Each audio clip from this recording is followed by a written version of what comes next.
તમારું સ્વાગત છે મારી ચેનલ શ્રી હરિ રસોઈમાં। આજે આપણે બનાવીશું ગુજરાતીઓનો ફેવરેટ નાસ્તો ખમણ ઢોકળા।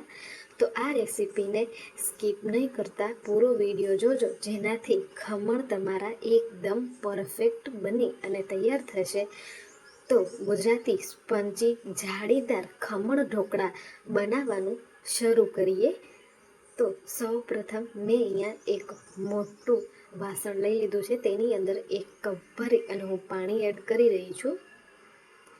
તમે આ ઘરના ગમે તે માપ સાથે કરી શકો છો। ત્યારબાદ 1 ટેબલ સ્પૂન જેટલા લીંબુના ફૂલ એડ કરી રહી છું। લીંબુના ફૂલ અવેલેબલ ના હોય તો તમે તેની જગ્યાએ લીંબુનો રસ પણ એડ કરી શકો છો। ત્યારબાદ સ્વાદ પ્રમાણે મીઠું, 3 ચમચી ભરી અને ખાંડ એડ કરી રહી છું। ત્યારબાદ 3 ટેબલ સ્પૂન જેટલું આપણે સિંગનું તેલ એડ કરવાનું છે। સિંગ તેલથી બહુ જ સરસ ટેસ્ટ આવે છે ઢોકળામાં। ત્યારબાદ આપણી ખાંડ જે છે ઓગળી જાય ત્યાં સુધી આપણે બરાબર રીતે મિક્સ કરવાનું છે। લીંબુના ફૂલ અને ખાંડ બંને ઓગળી ગયા છે। ત્યારબાદ આપણે જે કપથી પાણી લીધું હતું તે જ કપના માપથી 2 કપ ભરી અને ચણાનો લોટ લઈ લીધો છે। ચણાનો લોટ તમારે ઝીણો જ વાપરવાનો છે, જાડા ચણાના લોટનો ઉપયોગ નથી કરવાનો। અને આપણે 2 કપ ભરી ચણાના લોટને ચાળણી વડે ચાળીને લેવાનો છે, જેનાથી આપણા ઢોકળાના બેટરની અંદર કોઈ પણ પ્રકારના લમ્સ નહીં રહે। લમ્સ ફ્રી બેટર બની અને તૈયાર થશે અને ઢોકળા એકદમ સ્પંજી તૈયાર થાય છે। તમે જોઈ શકો છો મેં બધો જ ચણાનો લોટ જે છે એને ચાળી લીધો છે। ત્યારબાદ આપણે તેને સારી રીતે મિક્સ કરી લઈએ। તમે વિડીયોમાં બતાવ્યા પ્રમાણે જ એક સરખું માપ લેશો તો તમારે ચણાનો લોટ એડ કર્યા બાદ ઉપરથી પાણી એડ કરવાની જરૂરત નહીં પડે। આ એકદમ પરફેક્ટ માપ છે ખમણ ઢોકળાનું। આ માપથી એકદમ પરફેક્ટ જાળીદાર અને સ્પોન્જી ઢોકળા બની અને તૈયાર થાય છે। તમે જોઈ શકો છો આપણે આ બેટરને 10 મિનિટ સુધી એક જ સરખું ચલાવતું જવાનું છે, જેનાથી આપણું બેટર જે છે એકદમ સ્મૂધ બને અને તૈયાર થાય છે। તમે જોઈ શકો છો એની કન્સિસ્ટન્સી આ પ્રમાણે જ રાખવાની છે। 10 મિનિટ સુધી એકદમ ફેટ્યા બાદ આપણે તેને હવે રેસ્ટ માટે મૂકી દેવાનું છે।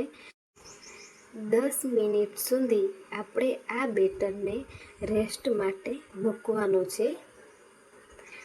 10 મિનિટ સુધી રેસ્ટ કર્યા બાદ તમે જોઈ શકો છો આપણું બેટર જે છે એ એકદમ સિલ્કી દેખાઈ રહ્યું છે।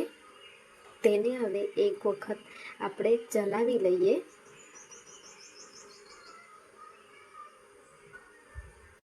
આપણે હમણાં સોડા એડ નથી કરવાનો, એનાથી પહેલાં આપણે જે વાસણની અંદર ઢોકળા સ્ટીમ કરવા મૂકીશું તેને તૈયાર કરી લઈએ। તો તમે જોઈ શકો છો મેં અહીંયા કેકનું મોલ્ડ લીધું છે, તેની અંદર તેલને સારી રીતે ગ્રીસ કરી અને હું એને લઈ રહી છું। તમે સ્ટીલની તપેલીનો પણ પ્રયોગ કરી શકો છો। હવે આપણે 1 ટેબલ સ્પૂન ભરી અને ખાવાનો સોડા એડ કરીશું। સોડા એડ કર્યાના તરત જ બાદ તમારે સતત ફેરતું જવાનું છે એક જ સરખું। તમે જોઈ શકો છો સોડા એડ કર્યા બાદ આપણો ચણાનો લોટ કેવો સરસ રીતે ફૂલી રહ્યો છે। એક વખત આપણે હાથથી પણ સરસ રીતે ચલાવી લેવાનું છે, જેનાથી ચણાના લોટની અંદર આપણો સોડા જે છે એ સારી રીતે મિક્સ થઈ જાય। તમારે ખાસ ધ્યાન રાખવાની છે ખાવાનો સોડા જે છે એ ચણાના લોટની અંદર સરસ રીતે મિક્સ થવો જોઈએ। જો સોડા સરસ રીતે મિક્સ નહીં થાય તો તમારા ઢોકળા જ્યાં સોડાનો ભાગ રહી ગયો હશે વધારે ત્યાંથી લાલ પણ પડી શકે છે। હવે તમે જોઈ શકો છો એક વખત હાથથી ચલાવ્યા બાદ તરત જ હું તેને આપણા સ્ટીમરમાં મૂકવાનું જે વાસણ છે તેની અંદર એડ કરી દઈ રહી છું. હવે 2 થી 3 વખત એને જેન્ટલી ટેપ કરી અને ઢોકળિયાની અંદર તેને આપણે સ્ટીમ થવા મૂકી દઈશું. ઢોકળિયું મેં અહીંયા પહેલાંથી જ ગરમ કરવા મૂકી દીધું હતું, જેનાથી આપણે સોડા એડ કર્યા તરત જ બાદ સ્ટીમ કરવા માટે ઢોકળાને મૂકી શકીએ. હવે આપણે મીડિયમ ફ્લેમ પર 25 મિનિટ માટે આપણા ઢોકળાને સ્ટીમ કરવાના છે. તમે જોઈ શકો છો 25 મિનિટ બાદ આપણા જે ઢોકળા છે એકદમ ફૂલી અને તૈયાર થઈ ગયા છે. હવે આપણે એક વખત ચાકુને એડ કરી અને જોઈ લઈએ કે આપણા ઢોકળા બરાબર રીતે અંદરથી પણ તૈયાર થઈ ગયા છે. હવે તેને આપણે ઠંડા થવા મૂકી દઈએ. ઠંડા થઈ જાય ત્યારબાદ આપણે તેને એક પ્લેટમાં નીકાળી લઈએ. તમે જોઈ શકો છો કેવા સરસ જાળીદાર ખમણ ઢોકળા બન્યા છે આપણા. હવે આપણે આ ઢોકળા પર એકદમ માર્કેટ જેવો ટેસ્ટ આવે તેના માટે આનો વઘાર રેડી કરી લઈએ. વઘાર માટે મેં અહીંયા લીલા ધાણા, લીલા મરચાં, લીમડો અને ખાંડ લઈ લીધી છે. આપણે 2 ટેબલ સ્પૂન સિંગ તેલ એડ કરીશું. ત્યારબાદ આપણે તેની અંદર એક મોટી ચમચી ભરી અને રાઈ એડ કરશું. મીઠા લીમડાના પાન, લીલા મરચાં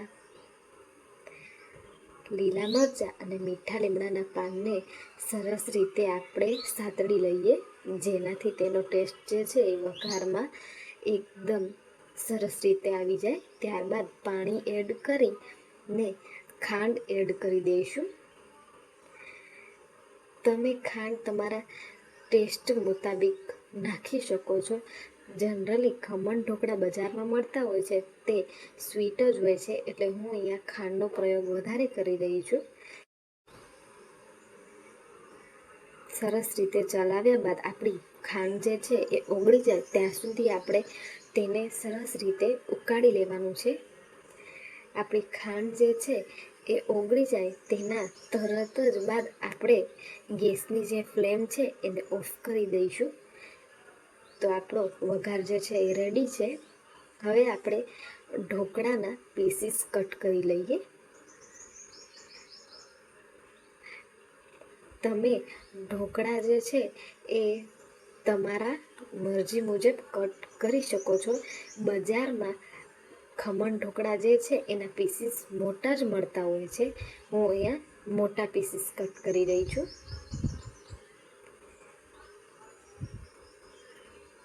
કેવી સરસ જાળીદાર ઢોકળા બની અને તૈયાર થયા છે. જો તમે ઢોકળા પહેલી વખત બનાવતા હશો તો પણ તમારા ઢોકળા એકદમ પરફેક્ટ જ બનશે આ રેસીપીથી. સરસ મજાના પીસીસ થઈ ગયા છે. તમે જોઈ શકો છો એક ઢોકળાને હું હાથમાં લઈ અને બતાવી રહી છું કે કેવી સરસ અંદરથી પણ જાળી આપણી બની અને તૈયાર થઈ છે. માર્કેટમાં મળે છે તેવા જ ઢોકળા બનીને તૈયાર થયા છે. હવે પ્લેટની અંદર ઢોકળાને થોડા અલગ કરી અને તેની ઉપર આપણો વઘાર જે છે એ એડ કરી દઈએ.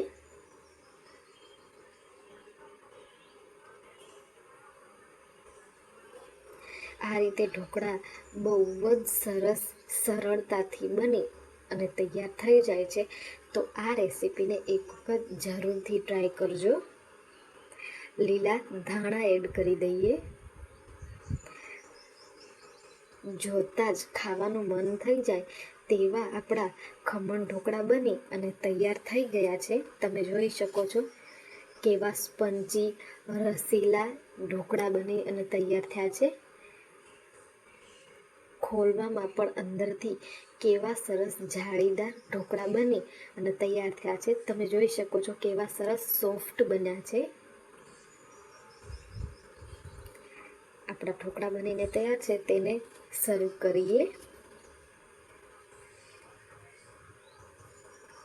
તમને મારી આ ખમણ ઢોકળાની રેસીપી કેવી લાગી એ મને જરૂરથી જણાવજો. આજ માટે આટલું જ. ફરી